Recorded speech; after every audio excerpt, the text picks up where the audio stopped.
galera, belezinha? Sejam muito bem-vindos e muito bem-vindas a mais essa aula do canal aqui do Ciência e Brisa, nossa aula de número 2, né? Vinculada a esse curso aqui que, nesse caso, tem esse nome aqui de Modelagem Numérica da Turbulência, né? Eu estou usando aqui o microfone apoiado na minha barba porque na última aula eu coloquei ele aqui na lapela, como as pessoas convencionais costumam fazer, e ficou muito baixo o som. Eu tive um trabalho gigantesco para poder tentar aumentar um pouquinho o som da aula, assim, e aí, enfim, decidi testar esse modelo aqui. Então, por favor, não fiquem prestando muita atenção na minha cara, porque não tem nada de muito interessante acontecendo aqui. Tentem prestar atenção na lousa e no que está sendo falado, que eu acho que é muito mais importante, tá? Desde que a qualidade do áudio fique bacana, eu acho que no fundo é isso que importa. Bom, na última aula, assim, eu então comecei a fazer uma contextualização histórica desse assunto, e aí eu lancei um monte de datas e eventos e nomes de pessoas que eu entendo que se relacionam nessa construção coletiva, algumas vezes assim coordenada, outras vezes nem tanto, dos assuntos, né, que eu entendo serem relevantes para que a gente acesse aqui algumas ideias que vão aparecer ao longo desse curso com bastante frequência. Vá já meio que se motivando, né, para começar a estudar esse assunto. Eu gosto assim de começar os meus cursos fazendo uma contextualização histórica, porque eu acho que isso aproxima a gente não só das ideias que a gente vai aqui esmiuçar em maiores detalhes, mas também dos personagens, né, por trás dessas ideias. Assim, eu acho que quando a gente consegue se encantar, né, com a capacidade dos nossos semelhantes de extraírem assim, ideias incríveis, né, desse plano das ideias aí do Platão para a materialidade, e que nos auxiliam a construir ferramentas e técnicas para que a gente consiga entender melhor os fenômenos físicos, isso deixa a coisa mais interessante, tá? Então eu comecei assim em 1804, né, com essa máquina de tear automatizada do Jacquard, que entende-se ser, na verdade, uma contribuição muito importante para o que depois viria a ser um computador. E esse curso de modelagem numérica da turbulência ele vai lidar tanto com aspectos teóricos da mecânica dos fluidos, quanto com questões práticas, né, vinculadas já à parte mais de simulação computacional. Então eu quis aqui fazer uma contextualização histórica que intercalasse eventos e dados e fatos interessantes vinculados a esse universo aqui da computação com acontecimentos históricos importantes para o nosso entendimento de turbulência. E aí eu parei na última aula, né, nesse ano de 1895, quando o Reynolds, na verdade, publica esse artigo, né, On the Dynamical Theory of Incompressible Viscous Fluids and the Determination of the Criterion, né, em que ele apresenta essa ideia de uma decomposição estatística que vai quebrar as variáveis locais e instantâneas de velocidade, pressão, massa específica, etc., em uma componente média, mais uma flutuação. A gente vai ver ainda em detalhes como que ele fez isso, os tipos de formas que possuímos para definir médias, média estatística, média espacial, média temporal. Vamos ver quando que essas médias são equivalentes. A gente chama isso de hipótese de ergodicidade, mas num primeiro momento a ideia que eu queria lançar aqui vinculada a esse trabalho do Reynolds é de que quando a gente faz esse procedimento, aplica essa decomposição estatística, por exemplo, a equação do movimento para um fluido newtoniano ali, viscoso, a gente tem o surgimento de um termo adicional, que é esse tensor de Reynolds, né, que está associado a um produto de flutuações de velocidade, tudo isso uma média desse produto. E esse cara, ele na verdade, ele representa um efeito adicional que o Boussinesq já tinha antecipado isso, né, alguns anos antes, quando ele propõe essa ideia de uma viscosidade turbulenta, de uma propriedade que vai servir para a gente modelar esse acréscimo de tensão efetiva que o fluido vai experienciar conforme ele escoa num regime turbulento. Então a ideia de que num fluxo de água ao longo de um rio, quando a água vai batendo nas pedras e vai girando, esses turbilhões, eles consomem energia do escoamento para poder girar, e essa energia, então, o Boussinesq propõe de uma maneira bastante heurística, bastante empírica, que poderia ser modelado de maneira análoga ao tensor de Navier-Stokes, mas em termos de uma viscosidade turbulenta. E ele também introduz aqui uma ideia, que a gente vai ver mais para frente, de uma propriedade nova, que é esse kappa, que aparece bem aqui, ó, esse carinha aqui, ó, dum, que é uma energia cinética turbulenta, e que o Reynolds, nesse artigo de 1895, ele trabalha isso em mais detalhes. E aí eu prometi para vocês, na última aula, que eu iria contar uma historinha, uma curiosidade em relação ao processo de publicação do artigo do Reynolds, e eu queria então trazer aqui esse artigo que eu encontrei, que é do Brian Launder, que é um cara também bastante importante, que consolidou esse modelo de turbulência, do qual falaremos bastante aqui nesse curso, que é o modelo K-Epsilon, no artigo dos anos 70. Mas ele, em 2015, já professor consagrado lá em Manchester e tal, ele publica um artigo meio que histórico no Philosophical Transactions, né, sobre esse artigo do Reynolds, né? E aí eu sublinhei aqui algumas partes interessantes para contar uma historinha para vocês que eu acho que ilustra bem esse processo de produção de conhecimento científico, né? A gente às vezes muitas vezes na graduação principalmente, a gente vai se deparando com um monte de ideias e conceitos, e aí tem um livro-texto, e você acha que o livro-texto é uma coisa meio que sagrada, né? Que sempre foi aquilo, e você não tem às vezes uma noção assim do processo histórico no qual aqueles conhecimentos foram sendo descobertos e comunicados para o resto do mundo, né? Então, geralmente, assim, a pesquisa científica, ela se consolida quando ela é publicada e o mundo inteiro, então, tem acesso a isso e pode criticar, etc. E existe um processo de revisão por pares que já é muito antigo e que até hoje acontece de uma maneira muito semelhante ao que era antigamente, em que você manda um artigo para uma revista e aí vai ter um editor-chefe, vão ter os editores associados hoje em dia daquela área, esses caras vão escolher revisores, vão mandar o teu texto para outras pessoas que você não conhece, para a galera ler e dar feedback, discutir, e na época do Reynolds era a mesma coisa, né? Então, ele comenta aqui, né, que o Reynolds ele publica primeiramente um artigo que foi muito bem aceito, que é o artigo de 1883, né, no qual ele apresenta esse critério de transição, faz aquele clássico experimento de Reynolds e tal. E aí ele fala assim, que esse paper ganhou, né, widespread approval, foi muito bem recebido, né, que os dois revisores do paper enviaram referências laudatórias, né, nos seus discursos subsequentes, falaram muito bem do trabalho e tal. O Stokes, né, é um cara que estava lá na época na Royal Society, então o Stokes, né, Navier-Stokes, é o Stokes mesmo, né? E ele deu, inclusive, para o Reynolds, por aquele artigo original dele, né, uma medalha da Royal Society e tal, no ano de 88 pelas suas investigações e tal. Antes disso também o Lord Rayleigh, que é um cara também famoso, né, também recomendou essas descobertas do Reynolds. Então quando o Reynolds submete o artigo dele de 1895, que é o artigo mais citado da história da mecânica dos fluidos, ele já era um cara meio que conhecido, famoso, né, pelo trabalho anterior dele, né. No entanto, né, esse trabalho de 95, ele teve uma percepção estranha assim dos revisores. Então ele fala que uma década inteira, né, passou antes que o Reynolds se sentisse pronto para responder os comentários do Lord Rayleigh do seu trabalho anterior experimental, né, que enquanto esses resultados experimentais eram valiosos, era necessário uma explicação teórica melhor da turbulência. Então ele publica esse trabalho de 1883, em que ele faz o experimento de Reynolds, põe ali a aguinha no tubo e ele determina o critério, que é essa combinação de parâmetros que depois ganhou o nome dele, que é o número de Reynolds, para determinar se o flow vai ser turbulento ou não. E é um belo trabalho experimental, mas precisava de uma investigação teórica maior. Então, né, mais de 10 anos depois, ele manda esse artigo, esse segundo paper aí, para Philosophical Transactions, né? Na época, quem era o editor era o Lord Rayleigh, ele tinha virado editor do jornal, e aí ele mandou o paper para o Stokes revisar. Então o Stokes vai lá, recebe o artigo do Reynolds, né?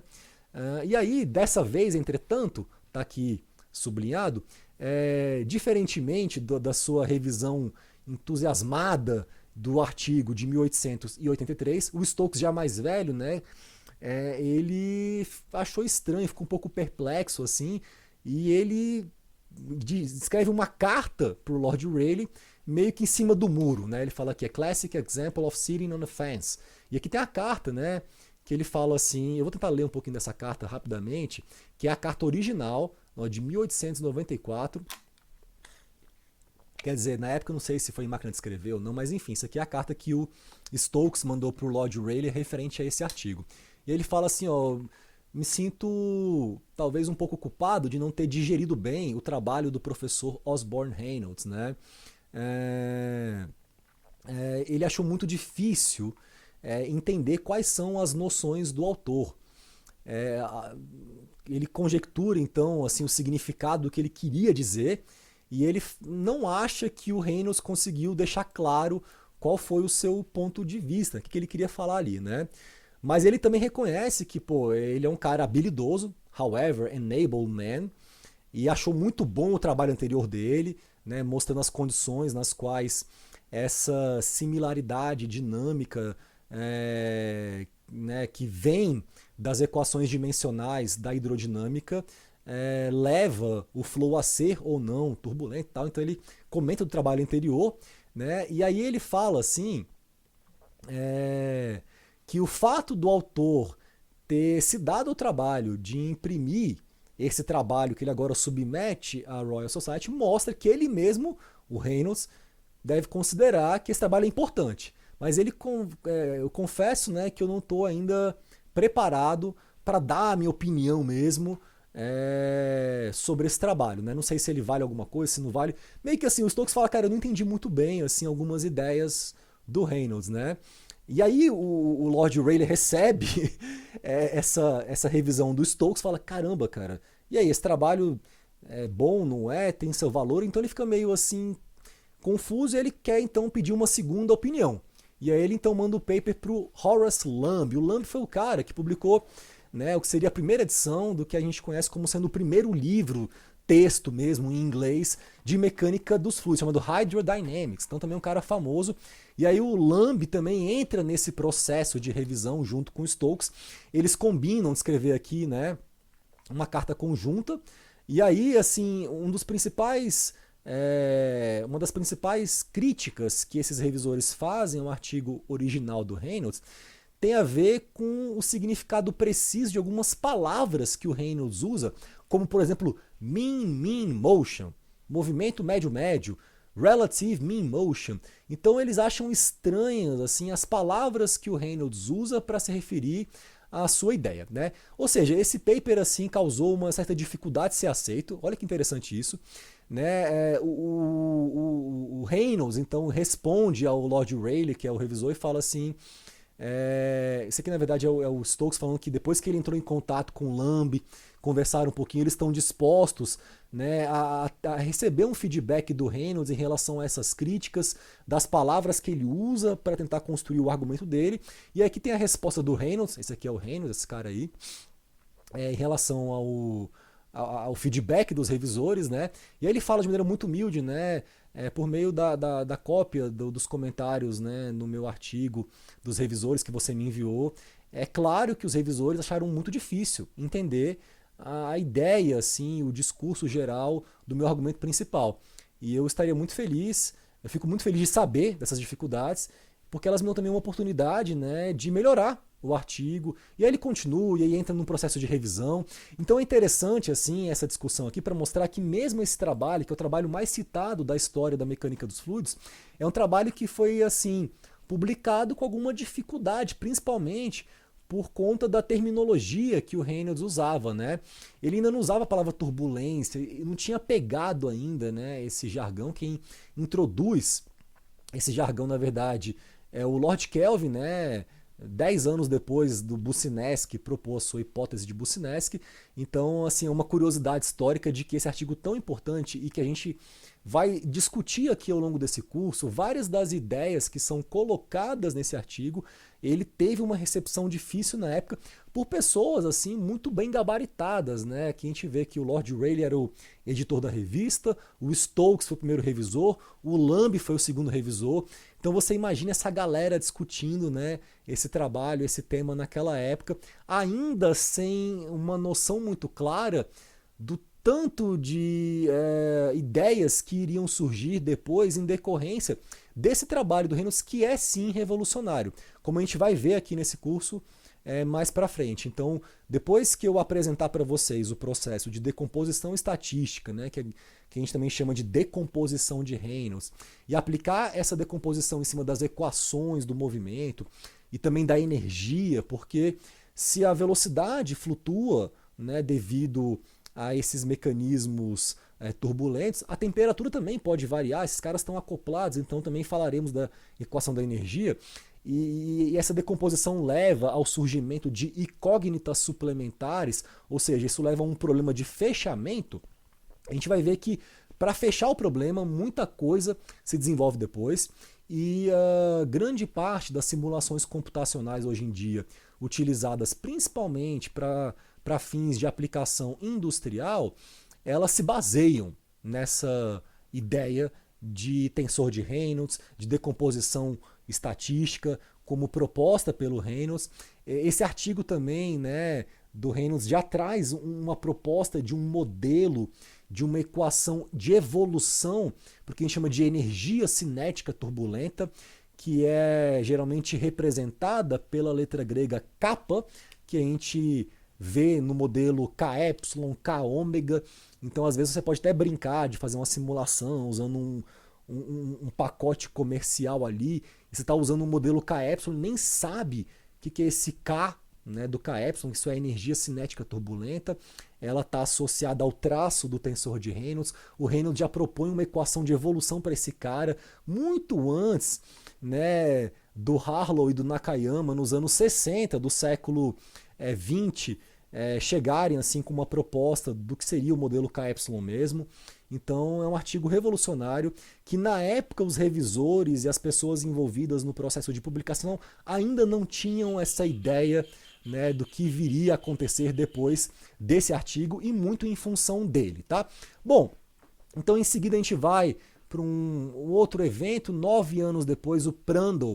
Eu já falei bastante sobre esse cara, tem uma aula aqui nesse canal sobre camada limite, em que eu conto bastante assim, em detalhes, a história da camada limite, mas o que a gente tem que saber aqui nesse momento, para essa contextualização histórica, é que no início do século XX, o Prandtl ele propõe esse conceito de uma região do escoamento nas vizinhanças de uma superfície sólida, que poderia ser inclusive muito pequenininha, dependendo principalmente do número de Reynolds do escoamento, e geralmente assim em problemas práticos de engenharia é muito fácil que esse número de Reynolds seja muito grande. Porque se a gente pensa, né, na definição de número de Reynolds, vamos ver aqui para cima, que aparece aqui, ó. ρVd sobre eta. Rho é massa específica, V é uma velocidade típica, D é uma escala de comprimento, no caso aqui o diâmetro, que é a escala mais interessante para escoamentos em tubos, dividido por uma viscosidade dinâmica de cisalhamento, né, esse eta. Geralmente essa viscosidade dinâmica ela costuma ser muito pequenininha para os dois fluidos mais presentes, né, no nosso planeta, que é o ar e a água. Então é muito fácil esse Reynolds ser muito grande e o flow ser turbulento. E o que a gente sabe da teoria de camada limite do Prandtl é que quando a viscosidade do fluido é muito pequenininha e o Reynolds consequentemente muito grande, a tendência é que essa minha região do escoamento nas proximidades da parede, que percebe claramente a presença da parede, seja muito pequenininha.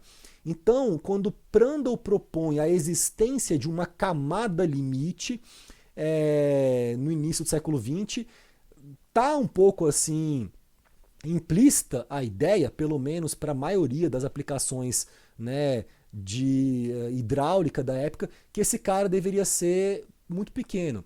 não quer dizer que ele vá ser sempre muito pequeno, porque você pode ter um outro contexto, um outro limite assintótico, em que um fluido pouco viscoso ele apresente uma camada limite maior. Mas geralmente ela costuma ser pequenininha em problemas práticos. Então você pega, por exemplo, o escoamento de ar na superfície do capô de um automóvel, espera-se que essa camada limite seja muito pequena. Então ele propõe esse conceito, essa ideia, e aí ele faz uma análise de escala para justificar, né, quando ela vai ser pequena, quando ela vai ser grande, e mais do que isso, ele traz um novo olhar para o papel da viscosidade em escoamentos em alto Reynolds, porque se o Reynolds é alto, voltemos aqui a essa equação básica que define o número de Reynolds, né? Se esse cara aqui é alto, a ideia, no primeiro momento, que a gente pode pensar é que a viscosidade ela é baixinha. Então, se ela é baixinha, ela é desprezível. Mas não. Existe uma região que é muito pequenininha quando o Reynolds é alto, bem perto da parede, em que mesmo para um flow de baixa viscosidade, ali os efeitos são importantes, ali se produz muita tensão cisalhante, ali as derivadas do campo de velocidade com relação à direção normal à parede vão ser muito grandes, de tal sorte que esses fluxos difusivos de calor, quantidade de movimento, eles vão ser significativos mesmo para problemas em que a viscosidade do fluido seja pequenininha. Então o Prandtl ele traz um novo olhar para o papel da viscosidade, né, em escoamentos em alto Reynolds, e com isso ele acaba revolucionando a mecânica dos fluidos no sentido em que ele aponta para o problema que seria você negligenciar essa pequena camadinha que muitos autores negligenciavam antes dele, como por exemplo o Euler, quando ele propõe a equação de Euler para um fluido invíscido, e que leva a problemas já famosos naquela época, como por exemplo o paradoxo de D'Alembert, né, no qual você mostra pela teoria potencial que o arrasto em torno de um cilindro, né, seria meio que zero, e qualquer experimento mostra que não é zero, mesmo quando a viscosidade é muito baixa. Então a camada limite ela faz um match muito legal entre duas áreas da física que até então estavam muito separadas, que era a hidrodinâmica, a parte teórica, e a hidráulica, a parte prática. Então ele faz esse match quando ele propõe a ideia da camada limite, e nesse curso eu também quero vou falar com vocês sobre a estrutura da camada limite turbulenta, que aí existem outras questões que acontecem ali, outras subcamadas internas dentro da camada limite e que vão ser muito importantes para a gente quando a gente for falar sobre simulação computacional de escoamentos turbulentos usando, por exemplo, o modelo K-Epsilon, tá? Bom, em 1911, o Hollerith, que é aquele cara que eu comentei na última aula, que aqui em 1889 tinha inventado uma máquina eletromecânica para fazer contagem de dados do censo norte-americano, e percebendo o sucesso dessas máquinas eletromecânicas em aplicações comerciais, esse cara então em 1911 ele se junta a outros fabricantes de máquinas utilizadas para finalidades de cálculo, mais voltadas a aplicações comerciais, e ele funda a International Business Machines Corporation, a IBM. Então a IBM, assim, que mais para frente a gente vai ver a importância da IBM na evolução, inclusive das linguagens de programação, ela começa, né, lá na ideia do censo norte-americano, final do século XIX, com essa percepção do Hollerith da eficácia, assim, do uso de máquinas de contagem, de computação, né, voltadas a aplicações comerciais. Eu acho que isso é um marco histórico importante na história da própria computação. Antes de prosseguir aqui, deixa eu só ver há quanto tempo estou falando, se tem aqui uma contagem de tempo, para a gente poder também não ficar com aquela aula muito grande e tal.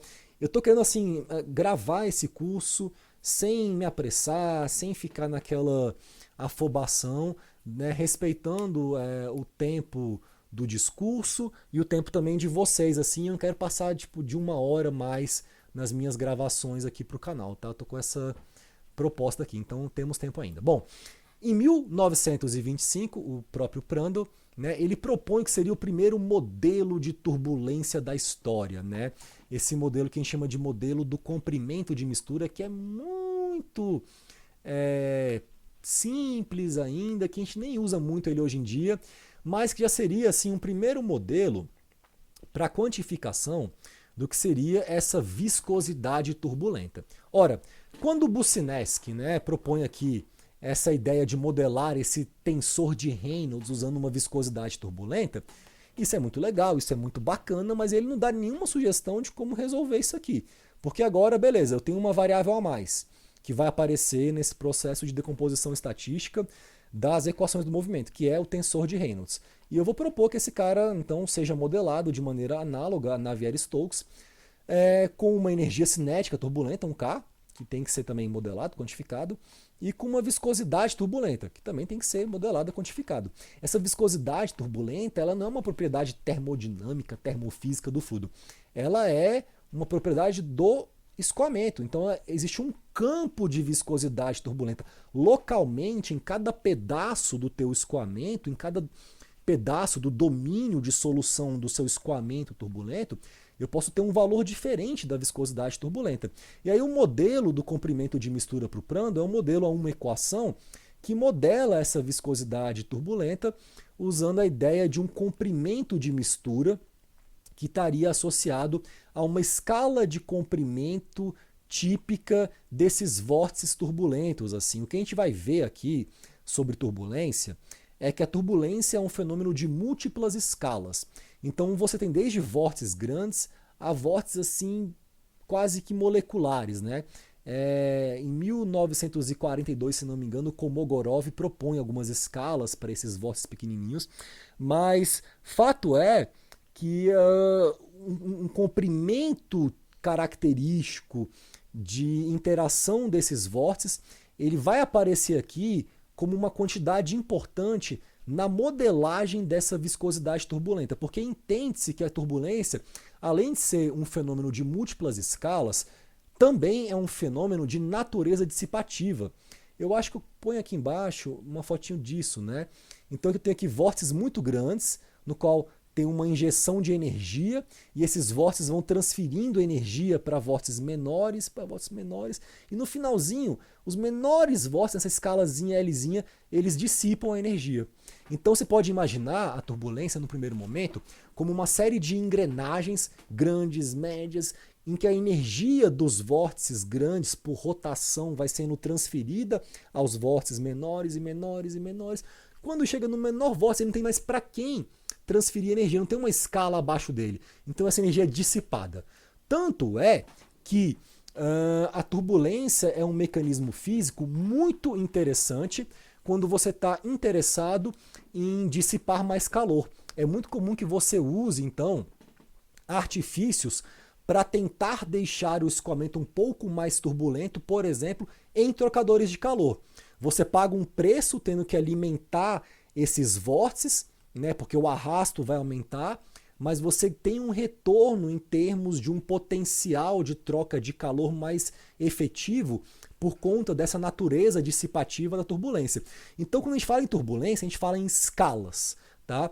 E esse comprimento de mistura, que é uma escala de comprimento importante que a gente utiliza na quantificação da viscosidade turbulenta, já aparece nesse artigo de 1925 do Prandtl, no qual ele também propõe o que seria o que a gente chama de lei de parede logarítmica. Ele propõe uma proposta assim, de estrutura que a gente vai também apresentar aqui nesse curso e deduzir para essa estrutura da camada limite turbulenta. Então, quando a gente olha para uma camada limite, aqui está o Prandtl bonitinho e tal, eu tenho aqui minha placa, aqui embaixo, deixa eu tentar circular para ficar claro, então está aqui uma placa plana, que é uma excelente geometria para você entender camada limite, e aí vem aqui um escoamento com velocidade U0 uniforme, bacaninha, e esse cara encontra em x igual a 0 uma placa. E aí começa então a se desenvolver essa camada limite, essa região próxima do escoamento, que vai percebendo que existe aqui uma parede e que vai crescendo.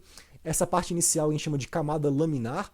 Tá? Todo mundo aqui é laminar, você pode entender esse escoamento como um movimento organizado, né, coletivo. de lâminas paralelas de fluido que se movimentam sem interpenetração umas nas outras. E aí, cara, por algum motivo místico, nebuloso, essa camada laminar ela começa a transicionar, começa a ter movimento assim de mistura de vórtices, de um encontrando com o outro, para o que seria uma camada limite turbulenta, tá? Essa zona de transição aqui, isso aqui, como a palavra diz, é uma zona. A gente entende pouco sobre isso, né? Tem muito estudo em transição, mas ainda é uma questão que tem muitas questões a gente a entender, porque no fundo a natureza ela não está muito preocupada assim, em ficar dividindo as coisas. O fenômeno acontece. E a nossa cabeça limitada vai então dividindo essa coisa complexa em pedaços menores para tentar entender, né? Mas então é tudo meio contínuo, assim. Fato é que em algum momento a gente tem assim uma camada limite turbulenta, assim. E o que o Prandtl já propõe nesse artigo de 1925, a gente vai falar sobre isso mais algumas vezes, é que essa parte da camada limite turbulenta, ela pode ser quebrada em outras regiões. Então aqui dentro, nessa confusão, eu tenho bem perto da parede outras regiões interessantes. Bem pertinho da parede, eu tenho uma subcamada viscosa, tá? Em que essa relação do que seria um perfil de velocidade, né, só que adimensional, então U mais em função de Y mais, e aí quem seria U mais e Y mais? U mais seria uma velocidade local adimensionalizada pela velocidade de atrito, então esse F é de friction. E a gente define a velocidade de atrito em termos da tensão cisalhante na parede.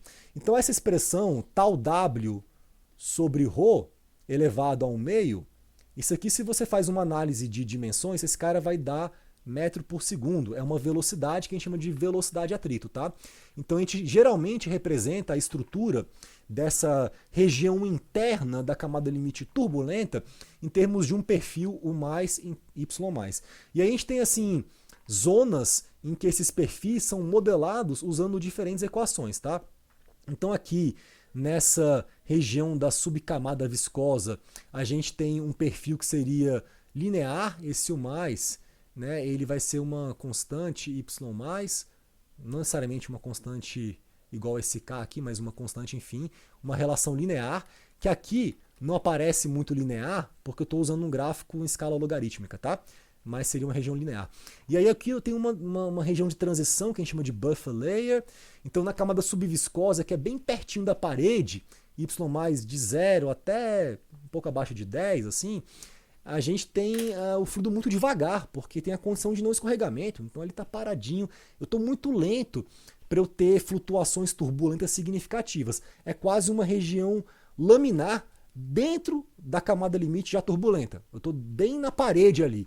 E aí tem uma zona de transição e uma subcamada inercial, né, ou turbulenta, assim, em que eu tenho já uma lei de parede assim logarítmica, aparece um Ln aqui, para quantificar esse perfil de velocidade. Eu vou deduzir aqui nesse curso essa expressão usando esse modelo que eu vou apresentar do comprimento de mistura do Prandtl.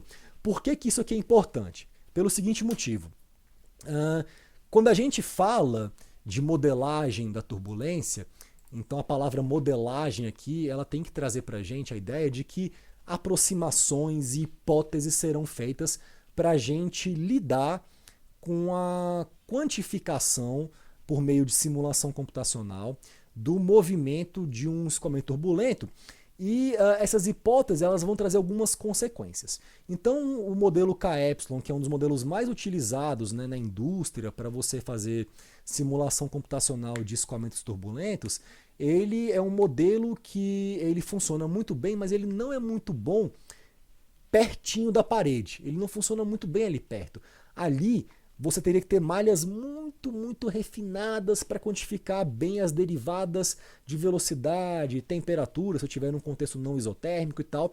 Nessa região de parede, então a gente usa uma lei de parede para modelar esse flow perto da parede e aí simula de uma certa região acima da parede para o resto do domínio de cálculo. Então essa lei de parede, por exemplo, logarítmica, ela é usada muito no modelo K-epsilon, que é um modelo mais famoso, né, do ponto de vista de aplicação industrial, e existem outras leis de parede também para eu quantificar isso daí. Então isso aqui é um marco importante nessa parte teórica que a gente ainda vai entrar em detalhes aqui do nosso estudo. Eu acho assim que essa aula inicial de contextualização histórica, eu ao mesmo tempo que lanço datas e eventos e nomes de pessoas, também vou lançando já um pouquinho conceitos para ir abrindo um pouquinho a cabeça de vocês, para que quando essas ideias forem ser assim trabalhadas em maiores detalhes mais para frente, pelo menos um trabalho prévio de abertura mental já foi feito aqui, tá?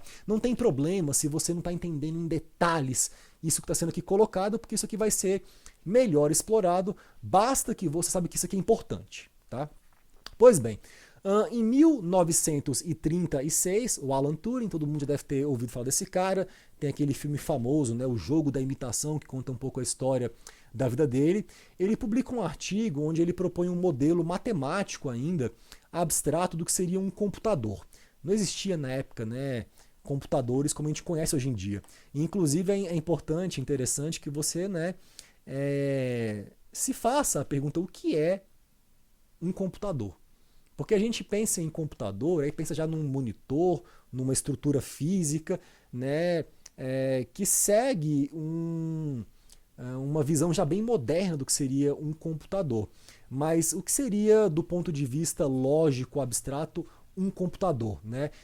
A ideia de computação ela foi sendo desenvolvida, eu penso assim, em duas frentes, assim, numa frente prática, por exemplo, o Hollerith com a IBM fazendo aquelas máquinas, o Jacquard com seu TEAR, o Babbage com a sua máquina analítica de diferenças, que ele não chegou a construir a máquina analítica, mas tinha já um projeto de como as engrenagens deveriam se operar ali ou funcionar.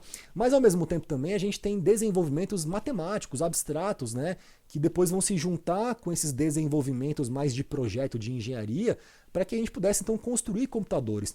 Existe muita abstração por trás da concepção do que é um computador, né? A álgebra booleana, no qual eu comentei algo a respeito disso, né? O George Boole, em 1800, se não me engano, 47, escreve The Mathematical Analysis of Logic.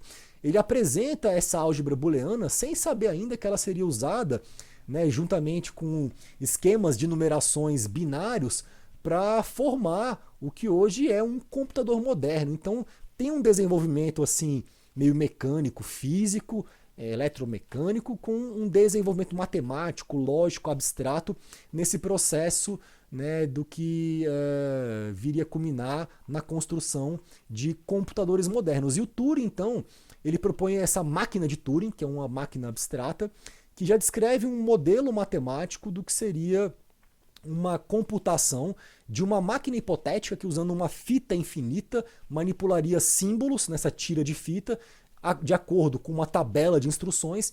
E esse modelo abstrato de uma máquina de Turing já seria capaz, em tese, de implementar qualquer tipo de algoritmo. Então ele não constrói essa máquina, é uma abstração matemática, mas que já serve de insight para outros projetistas de computadores pensarem no que é de fato um computador, né? Quais são os critérios que definem o que chamamos de computador. Eu vou avançar ainda nessa história mais para frente, mas tentando intercalar aqui esses dados com dados também da turbulência e da mecânica dos fluidos, a gente tem em 1942 um trabalho importante do Kolmogorov, esse físico russo genial, chamado Equations of Turbulent Motion. Aqui ele já usa a palavra turbulent, né, turbulence, de acordo com a proposta do Lord Kelvin. Então, Equations of Turbulent Motion of an Incompressible Turbulent Fluid. É estranho, porque fluido turbulento não faz muito sentido, seria mais escoamento turbulento, o fluido em si ele vai ser newtoniano ou não, mas aparece aqui essa expressão no trabalho do Kolmogorov, em que ele realmente propõe escalas de comprimento e velocidade características de estruturas turbulentas que iriam ser determinadas por meio de equações de transporte, né? Ele também propõe uma ideia maravilhosa de que as menores escalas turbulentas seriam universais, independente do tipo de escoamento e do número de Reynolds. Então aqui ele apresenta uma escala de comprimento, de tempo e de velocidade, que são escalas de Kolmogorov, que dependem da viscosidade cinemática do fluido e dessa variável epsilon, que é uma taxa de dissipação da energia cinética turbulenta. Então quando a gente fala em modelo K-epsilon, esse é um modelo que usa duas equações de evolução, uma para a energia cinética turbulenta, K ou kappa, outro para a sua taxa de dissipação, epsilon. Essas equações de transporte são baseadas em modelos fenomenológicos, e você então teria um campo de energia cinética turbulenta, um campo da taxa de dissipação e um campo de uma viscosidade turbulenta que você iria então modelar esse tensor de Reynolds e acoplar isso com um campo médio de velocidade, pressão, temperatura, que é o que nós estamos interessados quando fazemos simulações usando uma filosofia que a gente chama de RANS, Reynolds Average Navier-Stokes. Falarei ainda mais sobre isso mais para frente, mas por enquanto fiquemos com essa ideia do Kolmogorov. Ela é importante, né, do ponto de vista físico, no desenvolvimento dos modelos de turbulência. Em 1944, a IBM então constrói o Mark I, essa máquina grandona que vocês estão vendo aqui, que seria a primeira calculadora eletromecânica automática da história, usando relés, interruptores, eixos rotativos, engrenagens, embreagens. Era um trombolho que pesava cerca de 4.500 quilos, tinha 3.500 relés, 500 milhas de fio e cerca de 3 milhões de conexão.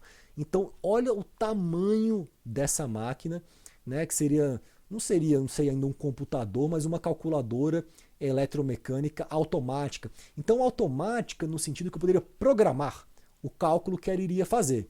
Eu lanço uma instrução usando cartões perfurados e tal, e essa máquina então sozinha, sem eu ficar lá mexendo nas coisas, ela vai abrindo o relé, fecha relé, passa a corrente, gira uma engrenagem, soma mais um aqui, subtrai mais um, multiplica. Então ela fazia essas 4 operações e combinações dela, somar, dividir, subtrair, etc., de maneira meio que automatizada, usando instruções pré-programadas. Então será um computador isso daí já? E aqui eu trago uma frase do George Stibitz, do relatório do Comitê Nacional de Defesa americano sobre computadores operando por relés. Isso da época. E ele fala assim: por computador, nos referimos a uma máquina capaz de executar de forma automática, isso é muito importante, uma sequência de operações desse tipo, soma, subtração, divisão, multiplicação, e armazenar eventuais resultados intermediários necessários à execução destas sequências de contas. Então a ideia de uma memória, de você armazenar informação, a ideia de você programar sequências de operações, né? Isso aí é familiar para a gente e está, de alguma maneira, assim, associado ao nosso entendimento do que seriam os computadores modernos. Tá? Então, esse é um marco importante na história da computação. Deixa eu ver aqui quanto tempo que eu estou falando já. Tem 42 minutos. Deixa eu ver quanto tempo falta para eu falar. Tem uma página, 2, 3. Bom, vou fazer o seguinte. Eu vou quebrar essa aula em 3 aulas, assim, então. Cheguei até aqui o Mark I e vou quebrar isso para não ficar aulas muito longas. E aí eu acho que na próxima aula, em mais 40 minutinhos, assim, a gente fecha essa parte inicial de contextualização histórica e então começa a desenvolver aqui ideias mais, como é que eu posso dizer assim, detalhadas, né, no primeiro momento voltadas à parte mais da mecânica dos fluidos, para lá na frente a gente então entrar numa outra parte do curso, que vai ser a parte mais prática, em que eu quero mostrar um pouquinho do uso do OpenFOAM. Eu vou contar um pouquinho também da história aqui de outras máquinas, do Fortran, do OpenFOAM, mas por enquanto eu vou parar por aqui para a gente poder ir quebrando essas aulas num ritmo tranquilo, num ritmo agradável, né, antes que vocês percam a capacidade de concentração e eu me canse demais também. Então, gratidão pela companhia virtual aqui hoje, né, pela atenção, e a gente se vê na próxima aula do Ciência e Brisa. Falou, galera, um abração.